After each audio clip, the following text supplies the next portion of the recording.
Hello, everyone.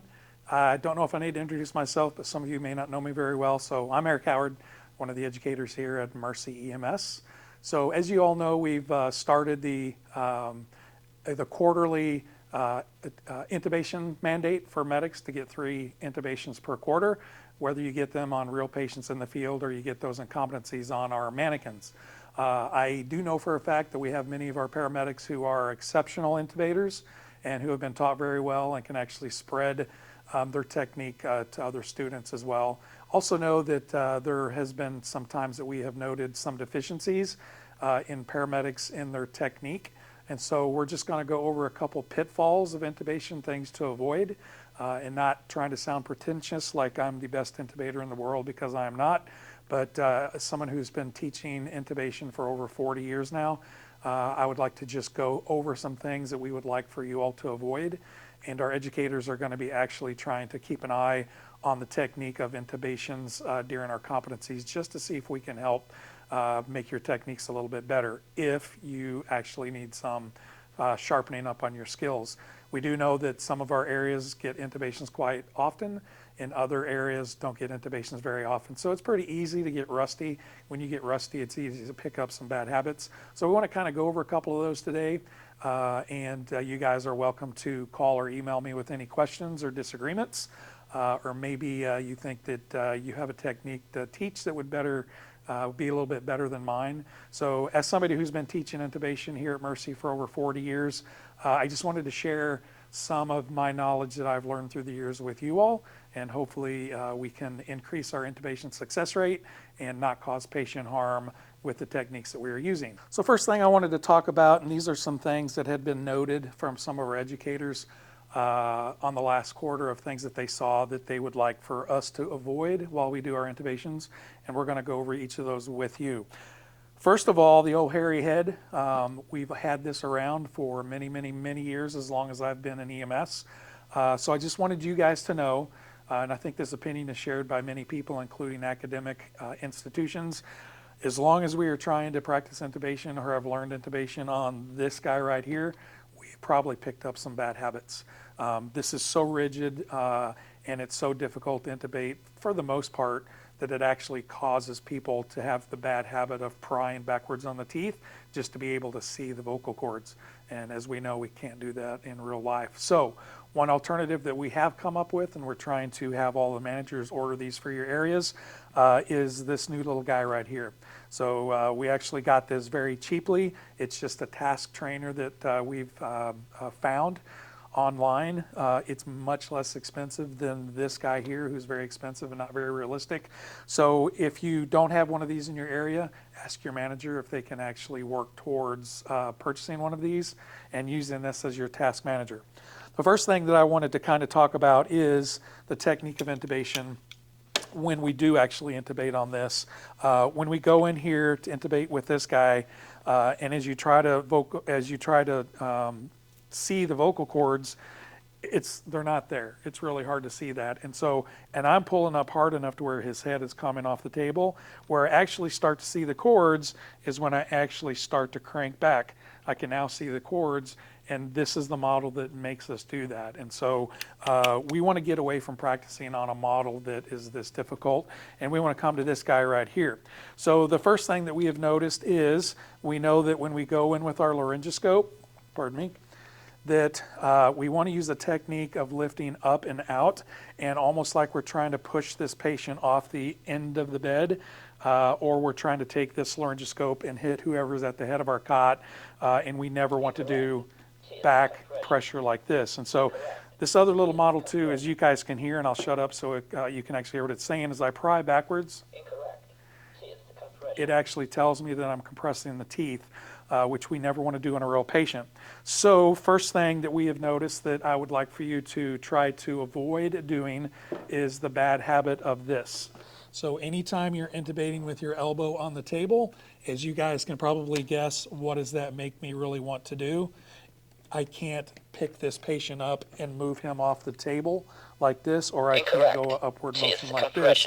All this does is makes me want to pry backwards, and as I'm prying backwards, I can actually see the cords very easily, but I'm putting a tremendous amount of pressure on his teeth and on his mouth, and the machine has actually told me that I'm doing this incorrectly. So this has feedback, whereas this guy does not.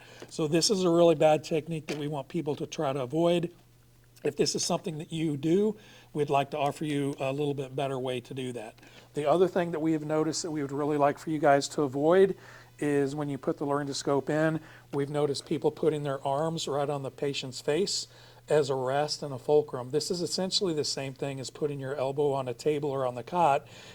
All that does is it encourages you to actually pry backwards on the teeth, and you don't get the adequate lift that you need to vocalize or to visualize the cords very well. The other thing that we've noticed is if you can try to remember this, we've seen people grabbing the laryngoscope handle way up high like this.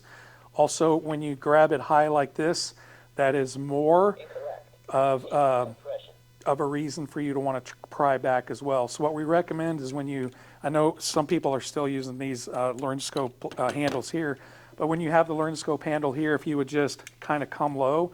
Personally, what I do is I use my pinky as an anchor point right there in the gold piece, and that way if I have some lubrication on my hands or I have some blood or some vomit, that is my anchor, and my hand doesn't want to slip up the handle very often, and these are really good about not slipping as well.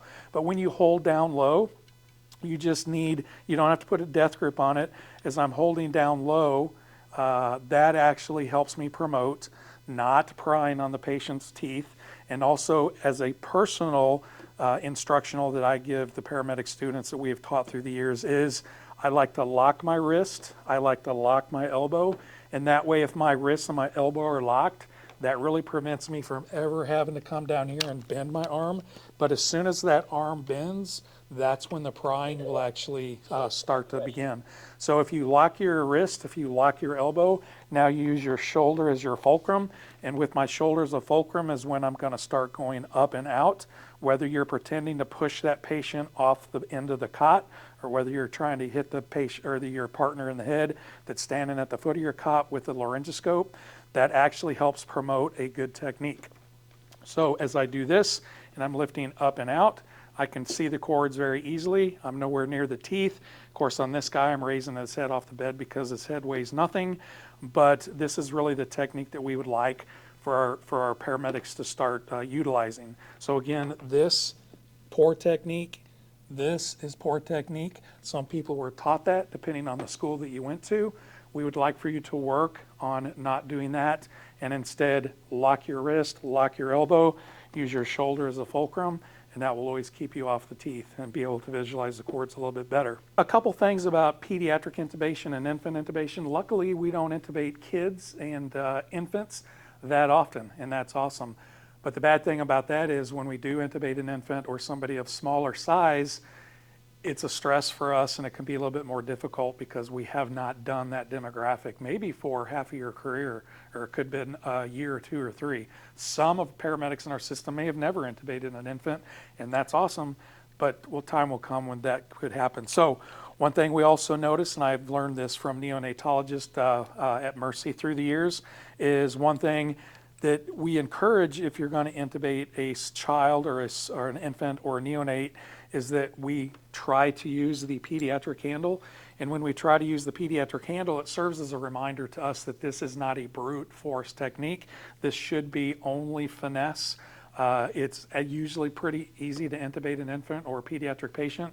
So we encourage the pediatric handle just so it kind of keeps in the back of your mind that this is finesseful technique, not a brute force technique. Sometimes, like people think with the adults, when you're grabbing this thing like it's a death grip and trying to get your intubation this way.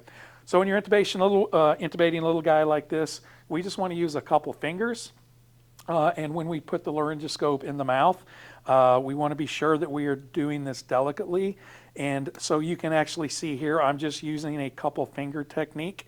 And one thing that I have learned too is when you pry back on an infant's mouth, that they don't have teeth that you can break, but they have gums that you can split. And that can be a pretty significant injury, and it's also a route for infection since the mouth is highly bacteria ridden. So when we're going to intubate a child, one thing that I learned from neonatologists many, many years ago that has helped me in the field is I'll have a couple fingers on my laryngoscope, and then I'll actually have one finger on their chin. And when I put my one finger on their chin, I have plenty of leverage with my hand and being able to go up and out, which it doesn't take a lot because we should be using a straight blade under the age of 1 year old. Then there's not a whole lot of prying because we can't displace tissue like we do with adults in the curved blade. We usually use a straight blade. Kids are very anterior and they're very superior. So all we're trying to do is go in and grab the epiglottis, and it really takes very little effort to do that. So when I have one finger or two fingers on their chin, the other couple fingers on the laryngoscope, it actually helps remind me that I cannot pry. And as I go up and out, I'm actually using the chin to actually help elevate the airway for a better view for me. So that's one thing that I've learned through the years that helps me with little guys like this, even though hopefully we're not intubating these patients very often. And personally, I've only intubated probably a couple dozen in my career of this size. And so hopefully no more. So that's one thing again. This is a uncuffed ET tube. Just as a reminder, we should in all of our units have cuffed ET tubes of all sizes. So your uncuffed ET tubes should be eventually weaned out as they expire, and we're ordering cuffed only. So this makes it very hard for me to injure this child when I have a finger on their chin, a couple fingers on the laryngoscope blade and handle, and I'm just lifting gently and never prying. So if that is something that would help in the future here too. So by using these couple techniques that we've talked about, and again, feel free to share your feedback with me about agreements or disagreements, or whether you have a technique that maybe I could learn from you, that would be great. So as we go through these quarters and doing our 3 intubations per quarter of competencies, actually instead of just trying to throw an ET tube down a piece of plastic, take a minute and actually work on your technique and try to make yourself a better intubationer, because we cannot get all of us through anesthesia and up into the OR to do intubations. So again, just please remember, this should not be occurring. This is poor technique. It will cause you to pry on the teeth. Arms on the face is poor technique. That will actually encourage you to pry as well. Lock your wrist, lock your elbow, use your shoulder as your fulcrum to lift up and out. Hope that helps. Not trying to be pretentious, just trying to help you guys out if somebody's gotten a little bit rusty at intubation. So again, give me a call if you want to discuss. Thank you.